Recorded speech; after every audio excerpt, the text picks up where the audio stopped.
तर आज आपण परपेंडिक्युलर ऍक्सिस थेरम आणि पॅरलल ऍक्सिस थेरमचे जे ऍप्लिकेशन्स आहेत हे सेकंड बॉडीसाठी म्हणजे रिंगसाठी पाहणार आहेत.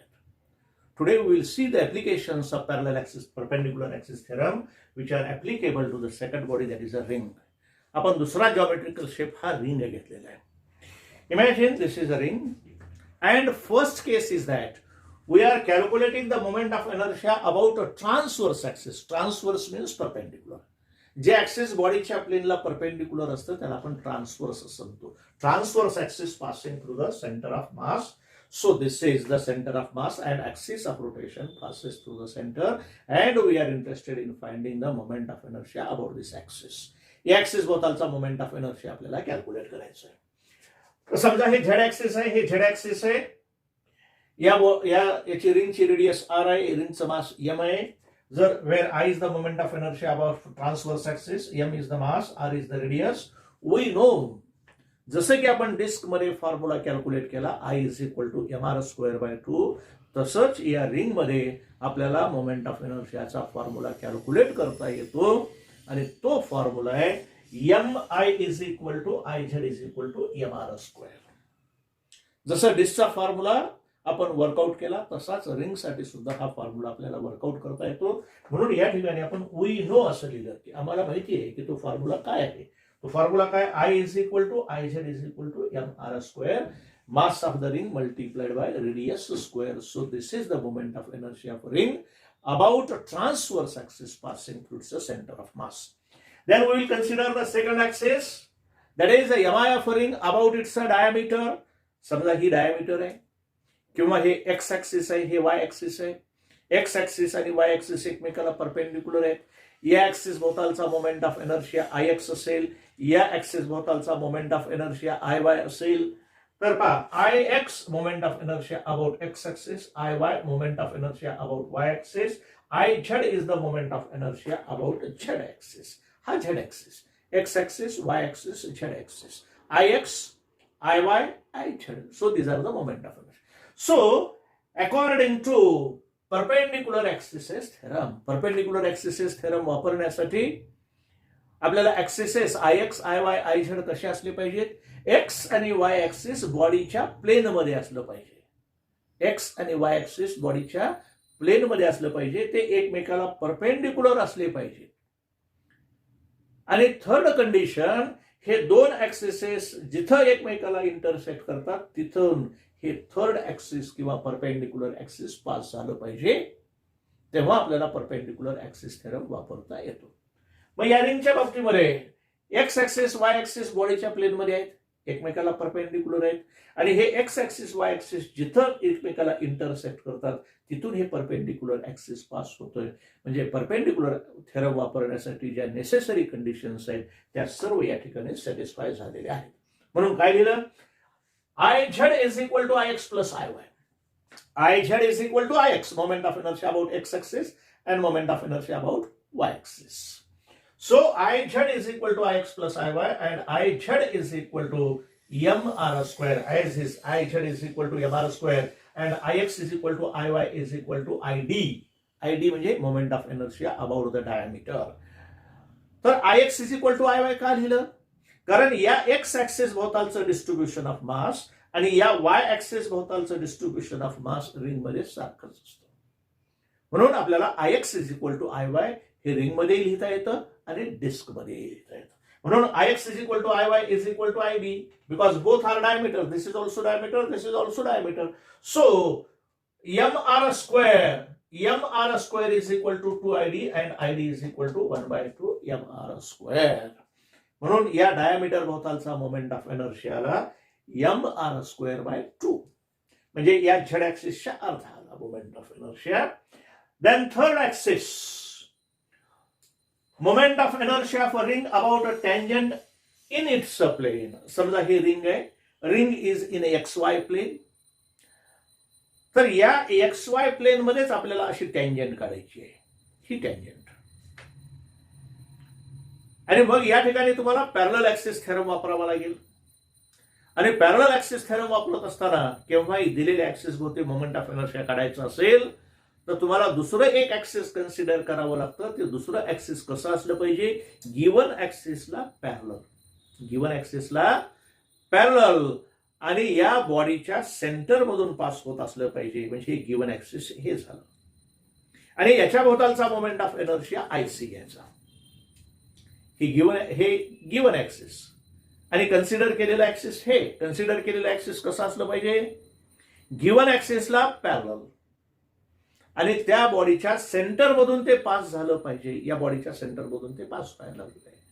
आणि अशा प्रकारचं जर सिच्युएशन असेल, कंडिशन असेल, तर या गिवन ऍक्सिस भोवतालचा moment of inertia is the sum of कशाचा sum, moment of inertia about a parallel axis passing through the centre of mass and the product of mass of the body and perpendicular distance between them.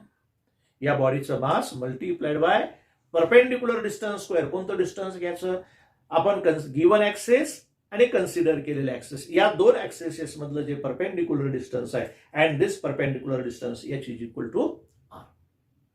H is equal to R आलं ते.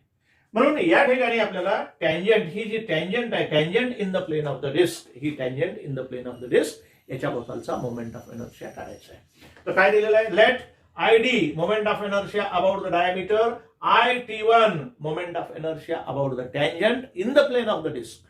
कारण टँजंटला, या रिंगला दोन प्रकारच्या perpendicular काढतात, in the plane and perpendicular to the plain.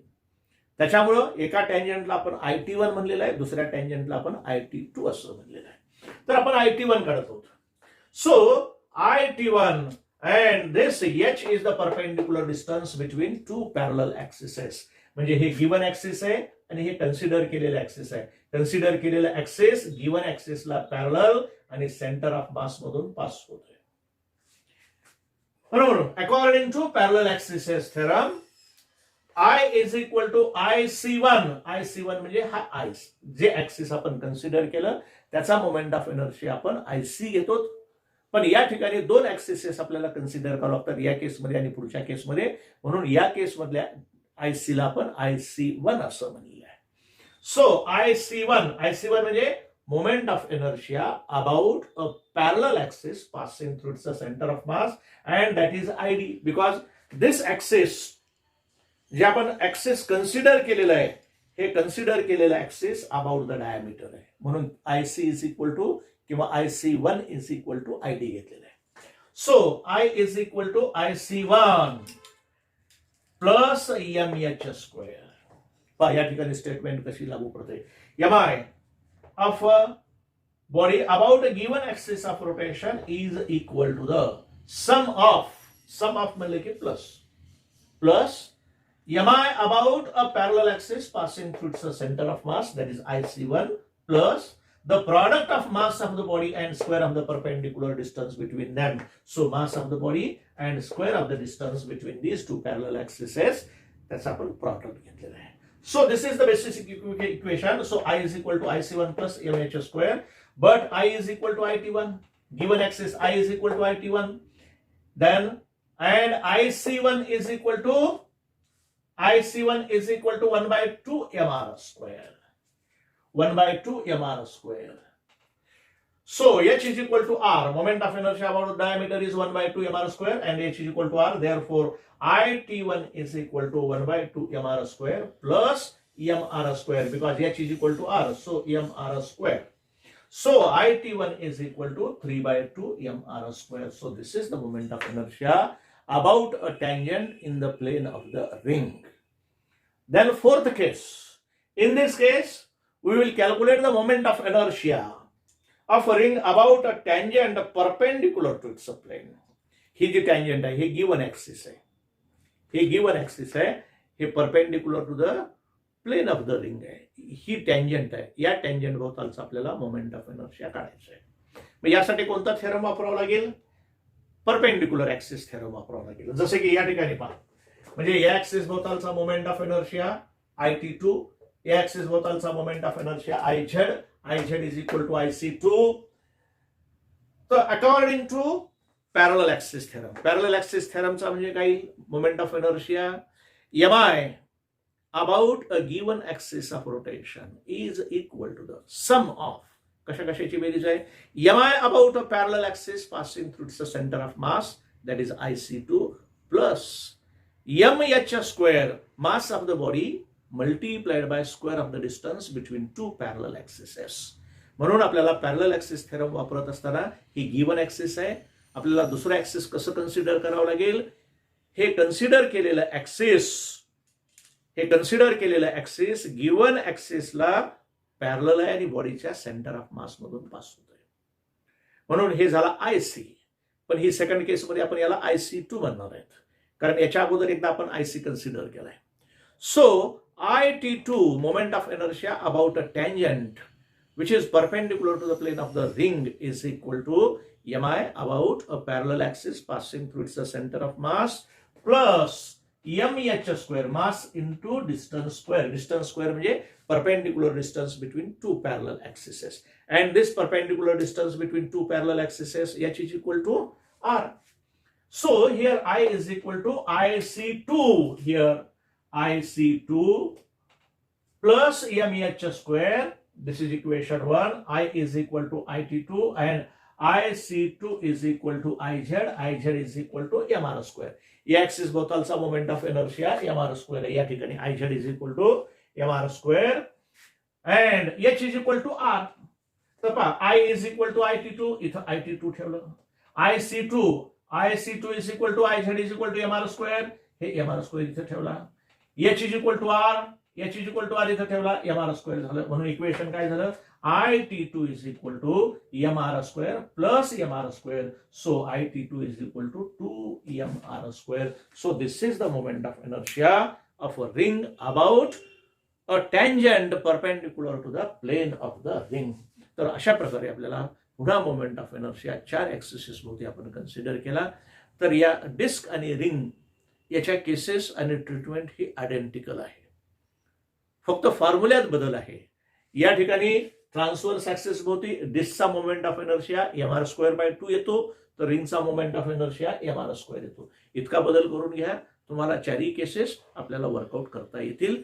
आणि हे applications of parallel and perpendicular axis theorem to the both bodies, that is ring and disk.